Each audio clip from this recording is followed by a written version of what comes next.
Good morning. Namo Mitabu. It's the Bodhi Day 2018, and the theme of our day-to-day is refuge.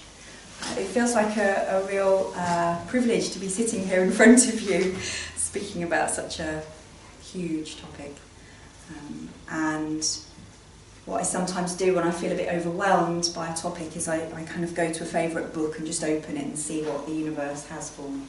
And I went for this book by John Purvis-Kopoulos, The Fragrance of Light. You might know his book Call of the Infinite, which is a really beautiful book. He's a Shin Buddhist in Australia.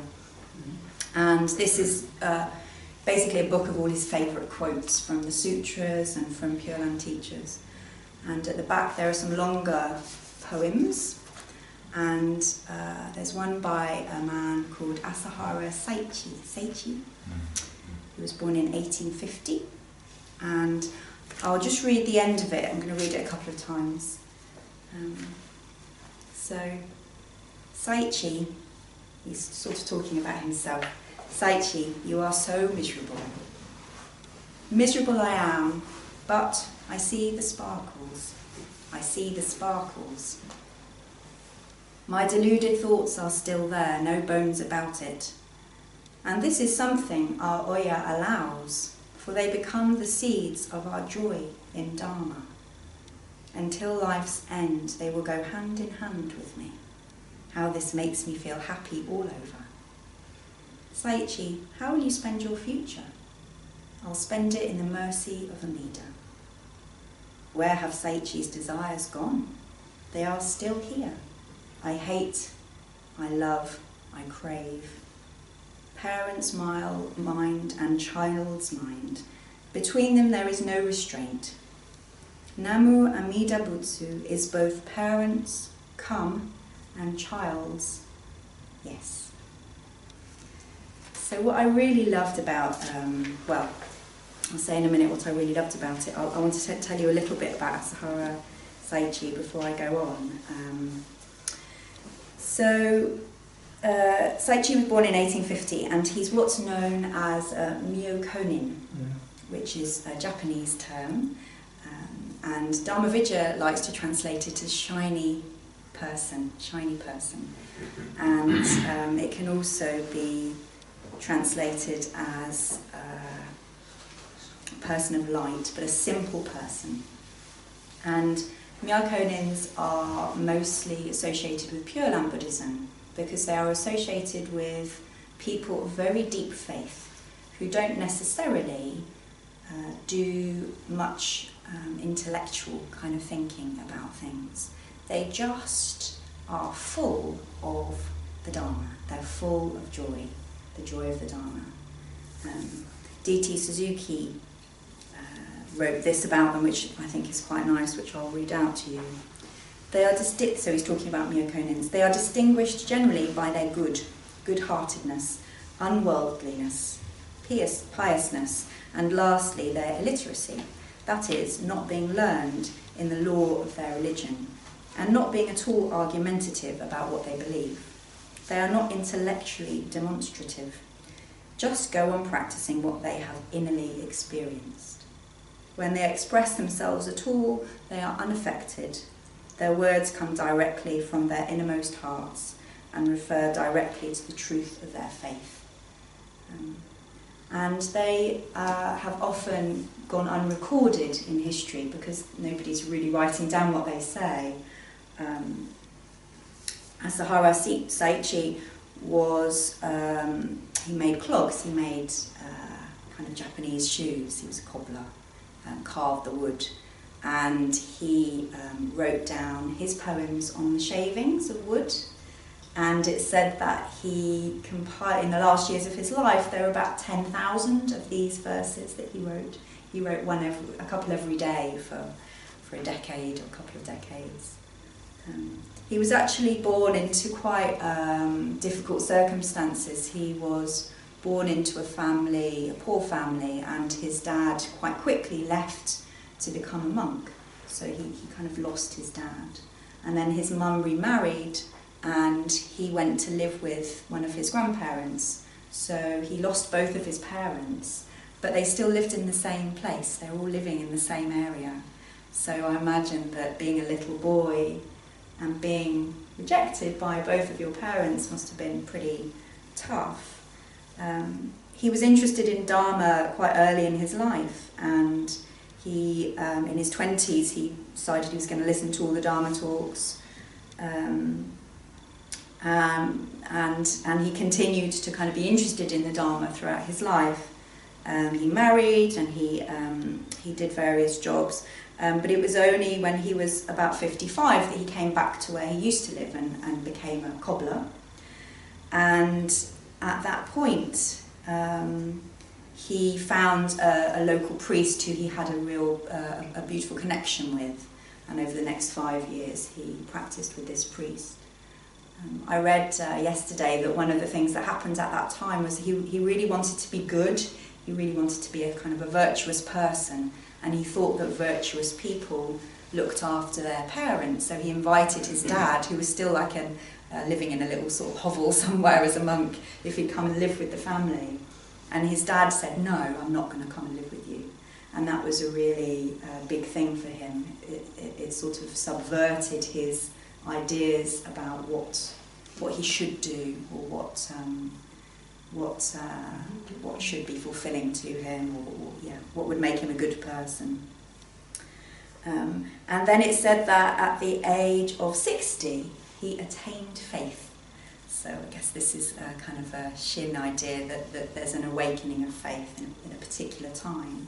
And what I also like about this, the story of his life, is it kind of gives us hope, because he lived for many years before something sort of just slid into place,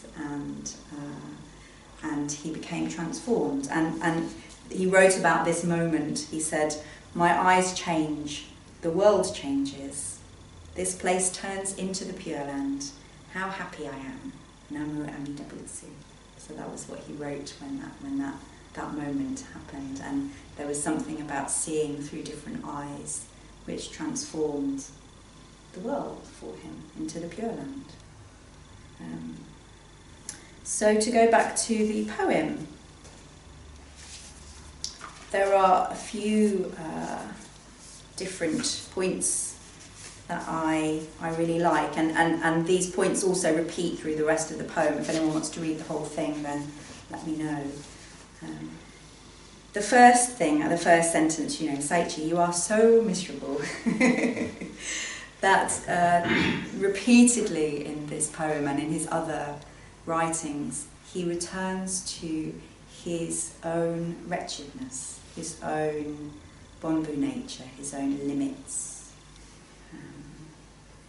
He says, "Oh,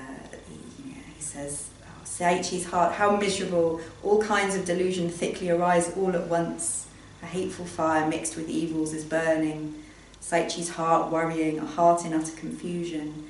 And this is one of the things that I really appreciate about Pure Land Buddhism. It was the very first encounter I had with the Pure Land liturgy, or the Pure Land philosophy, was talking to Sam and Helen after a service in the Buddhist house, and they were using the word bonbu, and I asked them what they meant. And as they described bonbu in their own words, I felt this relief. I'm like, okay, so it's allowed here in this place to be bonbu. And I still think that's quite radical for a lot of religions, actually. I think it's very easy in all religions to get caught up in not wanting to really see the depth of our bonbu nature. So this is a theme that we always return to. And he says later, "My deluded thoughts are still there, no bones about it." He's very clear. And I think that for me it's helpful to always return to this place. I am still full of greed, hate and delusion, and yes, there have been changes, but once I start to forget that, that's when I get into trouble. I think that's when spiritual materialism creeps in, spiritual, pride, I guess. So that's the first thing, that we always go back to the fact that Bonbu nature remains. The next thing I really like that he says is that my deluded thoughts are still there, no bones about it, and this is something our Oya, Amida, allows, for they become the seeds of our joy in Dharma. So that feels really important, that it is our very limited nature that shows us the Dharma, that somehow forces us to look to something else, to something bigger than us. And if we don't really see how limited we are, there's no reason for us to look.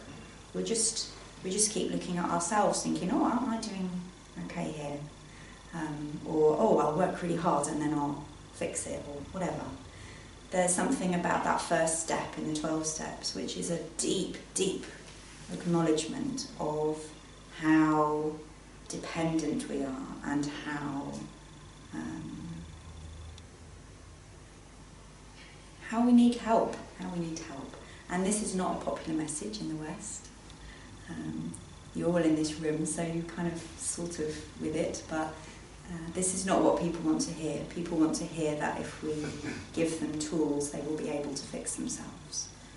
And yes, tools are very helpful. I use lots of tools and they are extremely helpful for me and other people. I'm a therapist, that's what I do for a living.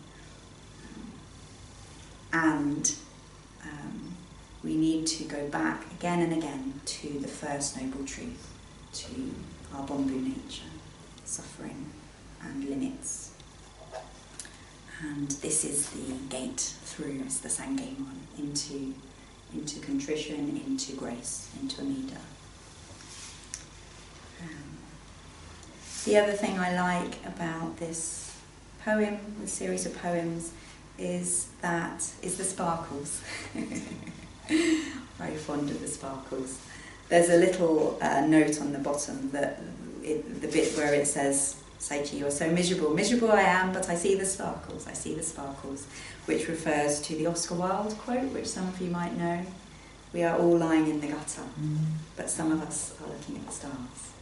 So the stars is the sparkle. And the sparkle comes with the gutter. So if we focus on Bonbu nature to such an extent that we sort of forget to look at the stars, then we're missing out on something beautiful, the gifts.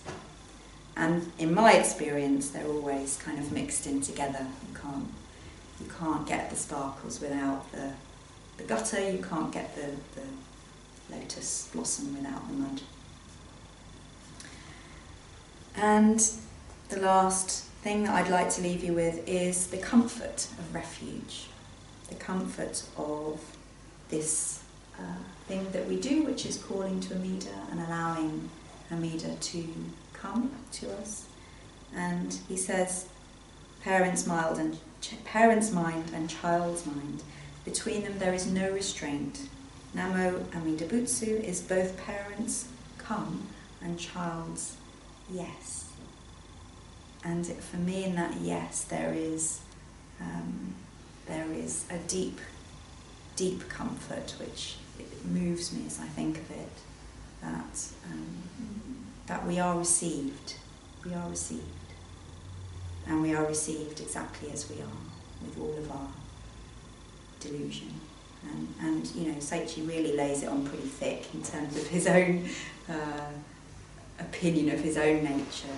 He says in one of his other poems that he wishes that his dad would have died earlier. He really wanted for the whole thing to be solved and for his dad to just die. And he returns to that as an example of how our limits lead us to be cruel and impatient and blind and hurtful to other people.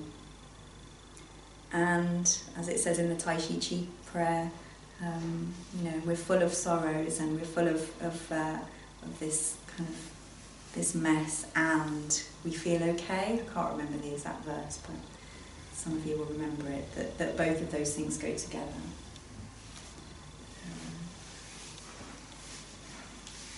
So I'll read it one more time. Saichi, you are so miserable.